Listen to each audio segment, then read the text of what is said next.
Doctor साहब, क्या knee replacement करना ही पड़ेगा? क्या मेडिसिन से काम नहीं चल सकता? क्या इंजेक्शन लगवा के देख लें हम लोग? अगर ऑपरेशन नहीं करवाया तो क्या क्या नुकसान हो जाएगा? और सबसे बड़ा सवाल कि क्या मैं अभी थोड़ा और इंतजार कर सकता हूँ? हर दिन ओपीडी में मुझसे यही सवाल पूछे जाते हैं और एक्चुअली में हर घुटने के दर्द का इलाज ऑपरेशन बिल्कुल नहीं होता है। नमस्कार, मैं हूं डॉक्टर अश्विनी गौरव। मैं एक जॉइंट रिप्लेसमेंट और स्पोर्ट्स इंजरी सर्जन हूं पटना में। मैं जीवनदान हेल्थ में as a director in HOD भी काम कर रहा हूं और आज के इस वीडियो में हम लोग डिस्कस करेंगे इसी टॉपिक के बारे में कि कब नी रिप्लेसमेंट की ज़रूरत होती है।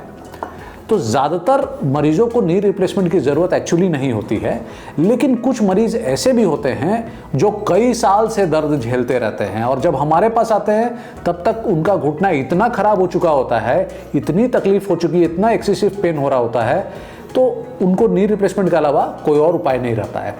तो आज हम लोग डिस्कस करेंगे कि किसे नी रिप्लेसमेंट कराने की ज़रूरत होती है और किसे बिल्कुल भी नहीं। सबसे पहले, नी रिप्लेसमेंट दर्द का इलाज नहीं होता है। ये बात सुनकर आपको थोड़ा अजीब सा लग रहा होगा, लेकिन नी रिप्लेसमेंट का जो मेन मकसद है वो सिर्फ दर्द को कम करना नहीं है। इसका मुख्य उद्देश्य है एक ऐसा घुटना बनाना जिस पर आप फिर से चल सकें, सीढ़ियाँ चढ़ सकें, अपना डेली का जो लाइफ है उसको जी सकें, अपने परिवार के साथ एक नॉर्मल लाइफ में वापस जा सकें। यानी सिर्फ एक्सरे को नहीं करेक्ट करना है, आपके क्वालिटी ऑफ लाइफ को सुधारने की कोशिश करनी है। चलिए, घुटना खराब होता कैसे है? एक सिंपल एग्जाम्पल लेते हैं। मानिए कि आपके घर में एक ऐसा दरवाज़ा है जो रोज़ खुलता बंद होता रहता है सालों तक। तो आप अगर उसमें ग्रीस नहीं डालेंगे तो धीरे धीरे जो उसके कब्जे हैं, यानी जो हिंजेस हैं, वो धीरे धीरे क्या होंगे कि घिसने लगेंगे। अब फिर सबसे पहले क्या होगा कि थोड़ी थोड़ी आवाज़ आएगी, फिर चलने में थोड़ा सा अटकने लगेगा, दरवाज़ा कुछ दिन के बाद टेढ़ा दिखने लगेगा, एक तरफ से हिंज होते हैं वो लटक जाएंगे। अब एक समय आएगा जब उसको आपको बदलना ही पड़ेगा। हमारा घुटना भी ऐसा ही होता है। दो हड्डी के बीच एक चिकनी लेयर होती है कार्टिलेज की।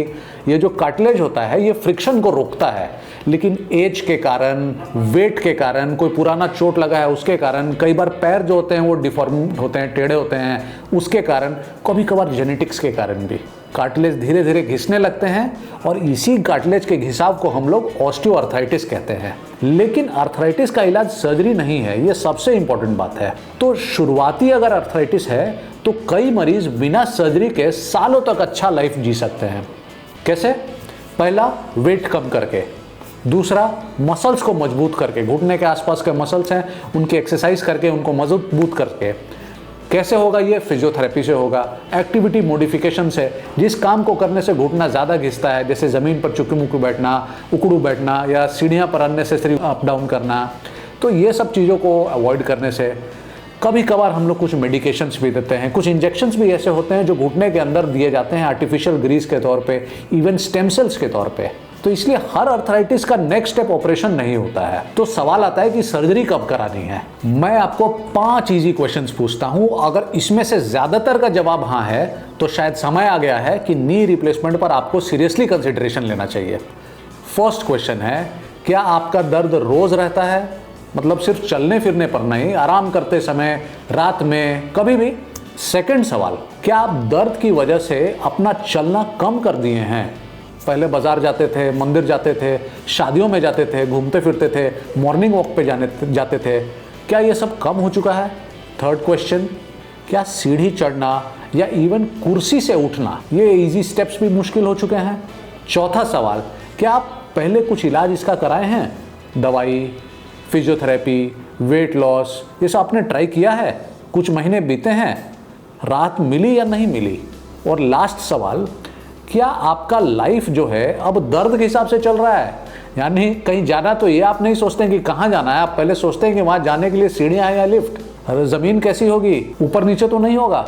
अगर ये सब चीज़ आपके मेन कंसिडरेशन में आ चुका है तो शायद आपका दर्द आपके घुटने में नहीं है, आपका जो लाइफस्टाइल है उसको अफेक्ट कर रहा है।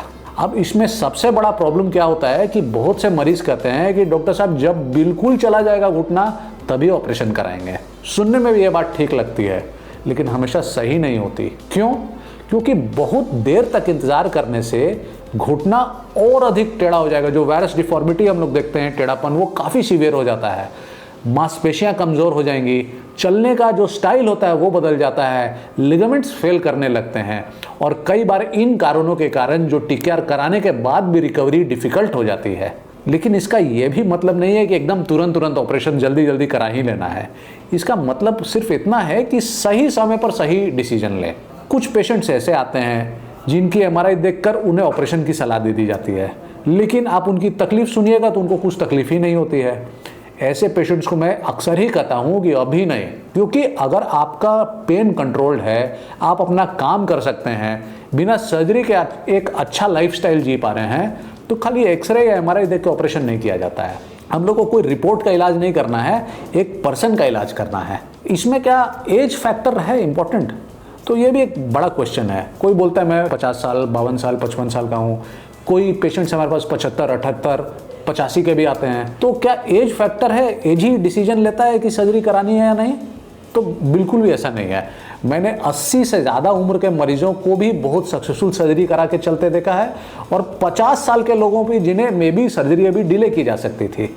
इसलिए हम लोग आपका डेट ऑफ बर्थ देख के नहीं, आपका बायोलॉजिकल एज देखकर, आपका एक्टिविटी लेवल देखकर और आपका एक्सपेक्टेशन देखकर, आपके घुटने का स्थिति देखकर और ये सारी बातें जानकर ही हम लोग डिसीजन लेते हैं कि नी रिप्लेसमेंट आपको करना है या नहीं। अब बात करते हैं रोबोटिक नी रिप्लेसमेंट की। तो मानिए कि अगर निर्णय हो चुका है, डिसीजन हो चुका है कि अब नी रिप्लेसमेंट कराना है, उसकी ज़रूरत हो चुकी है, तो अगला क्वेश्चन है कि सर्जरी कैसे की जाए। तो यहाँ पर रोबोटिक टेक्नोलॉजी हम लोग को हेल्प करता है। रोबोट ये तय नहीं करता कि आपका सर्जरी करना है या नहीं, ये फैसला तो पेशेंट और सर्जन ये दोनों मिलकर ही ले सकते हैं। लेकिन अगर सर्जरी का डिसीजन हो चुका है तो रोबोटिक टेक्नोलॉजी हमें उस सर्जरी को करने के लिए मदद करता है, अधिक सटीक तरीके से प्लान और एग्जीक्यूट कराता है। हर एक आदमी का घुटना अलग होता है, हर इंसान की हड्डियां अलग होती है, हर आदमी का लिगामेंट का स्टेटस अलग होता है। इसलिए आज हम कोशिश करते हैं कि सर्जरी भी पेशेंट के अनुसार पर्सनलाइज्ड हो जाए, और रोबोट उसी पर्सनलाइजेशन का एक एडवांस टेक्निक है। इस टेक्निक से सर्जरी ज़्यादा प्रिसाइज होती है और रिकवरी भी बहुत फास्ट होती है। अगर आपके घुटने में दर्द है तो सबसे पहले ये मत पूछिए कि रोबोट से ऑपरेशन होगा या नहीं, पहले पूछिए कि क्या वास्तव में ऑपरेशन की ज़रूरत है।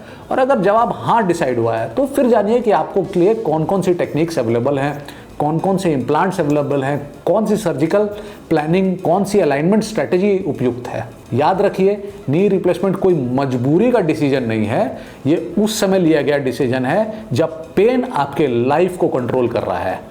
सही मरीज, सही समय, सही प्लानिंग, सही सर्जरी, सही टेक्नोलॉजी, और यही सब होते हैं जो अच्छे रिजल्ट्स देने के लिए की फैक्टर्स होते हैं। तो अगर इस वीडियो से आपको मदद मिलती है तो आप इसे अपने परिवार और उन लोगों के साथ ज़रूर शेयर करिए जो कई सालों से अपने घुटने के दर्द के साथ जी रहे हैं, क्योंकि कई बार इलाज की शुरुआत ऑपरेशन से नहीं, सही जानकारी से होती है। तो ये आज का हम लोगों ने कवर किया कि नी रिप्लेसमेंट की ज़रूरत किसे है।